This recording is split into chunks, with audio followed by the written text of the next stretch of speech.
give credit to DePaul. I thought they, especially 32. I mean, he just took over the game, wanted the game more, came up with some 50-50 balls that really hurt our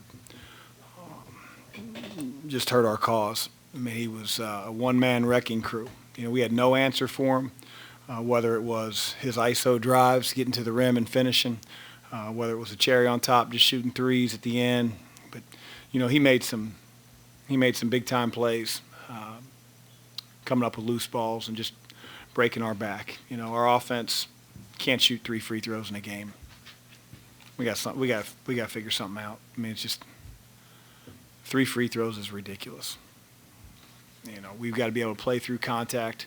And when we get bumped, we got to be able to hang on to the basketball and quit turning over the damn ball when a guy knocks into us. But, you know, easy thing to do is say we're not shooting well, and that's we got to get the ball in the paint, period. It's my job to figure it out. Coach, speaking specifically of the offense, especially in the half court, is it more or less the passing? Is there not enough passing? Are the guards not, putting the pressure on the defense, really getting into the paint? Like, what's the biggest issue with the half court execution right now? There's a lot of issues.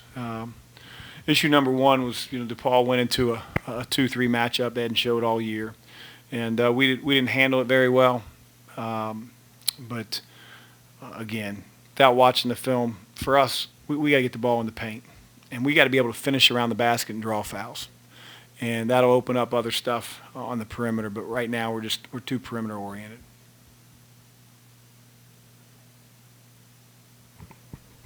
Speaking specifically of Jalen and Sam, not really. It seems like they've not really played well the last several games. What do you need to do to get those guys going, or will you look to maybe get those minutes to somebody else? Well, I mean, right now they're not playing a whole lot of minutes, and they'll play more minutes when they play better. Both of them are talented players, and we need more out of them. And they're just as frustrated as we are for them. But we go with the guys that we feel are effective, and no one was very effective other than Malik tonight. DePaul had a number of scoring runs where you guys seem to really get cold from the floor. What's your philosophy or belief there as far as when to use and when not to use timeouts to maybe slow a run down? I use the timeouts when I wanted to use the timeouts. That's my philosophy.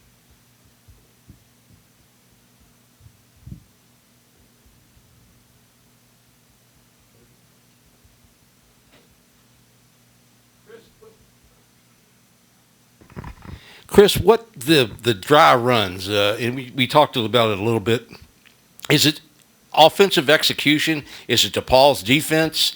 You said they played a matchup which you hadn't seen them play before on film. Was that part of it? And have you all played against a matchup this year? We've played against zone. It quickly morphed into switching man-to-man, so we just continued to run our man stuff. I thought we got some looks that we need to finish around the basket. We got our shot blocked. We got to be able to, make decisions when the shot blocker gets in the air, whether that's drawing a foul or dumping it off to his man that we didn't make. But yeah, you give DePaul a lot of credit.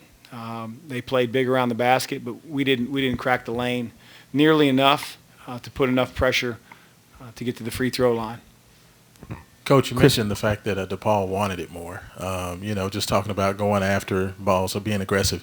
Matt seemed to be giving decent effort, as well as Dre. What do you need to do to get the rest of the team really putting out that maximum effort on the court on both ends? Yeah, I mean, I think on the offensive end, just hesitancy and just a lack of toughness with the basketball and decision-making of getting in the lane. And, again, to draw fouls and to collapse the defense, and we're not doing that well enough. I thought we had, I think, you hold a team to 36% from the field and 21% from the three-point line. Give DePaul credit. Like I said, Dave Jones was the guy that, got 2 or 3 offensive rebound putbacks when I thought it was 50-50. And it was in his hands and it was in our hands, and we've got to come up with that one. We ran into a team, and I say a team that wanted it more. I said a player that wanted it more. I thought David Jones was by far the best player on the court. Chris, with Jones, what were you guys trying to do to kind of get him out of rhythm? That's a good question. Didn't look like much. Again, most of the baskets that he got were downhill drives. He's got really good wiggle. He's a strong kid.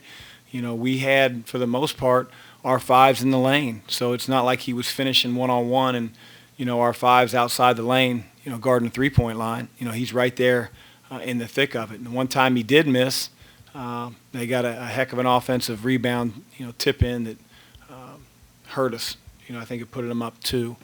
But he's a really good player. He plays a little bit like some of our guys needed to play in the lane, and that's through contact. Hey, Chris, Matt, Noah, and Jared are all guys who have shot well historically from the field and shot well from 3. What do you think is going on with them right now, and how do you keep their confidence up to keep shooting? Yeah, again, it starts with the ability to get the ball in the lane. I know I sound like a broken record, but that's when shots, you got to take the open shots. And we had several open ones that we missed.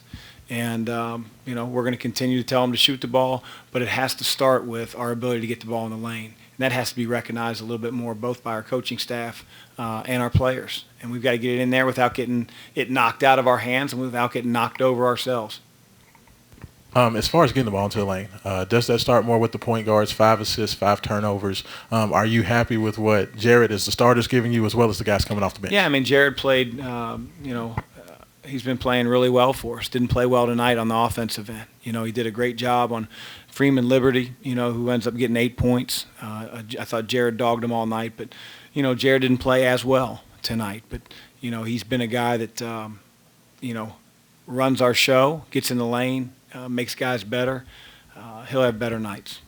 Chris, when you guys were not rebounding the ball very well early in the year, your players talked about some really physical drills, some stuff you did to change some of that. Are there things you can do in practice differently to encourage sort of more physical offensive play? Yeah, there's definitely stuff that I have to do because just talking about it isn't going to fix it. We've got to be able to get on the floor and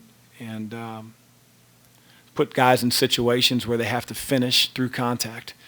And hopefully then it becomes a little bit easier, a little bit more instinctive when we get in the game. But right now that's my fault.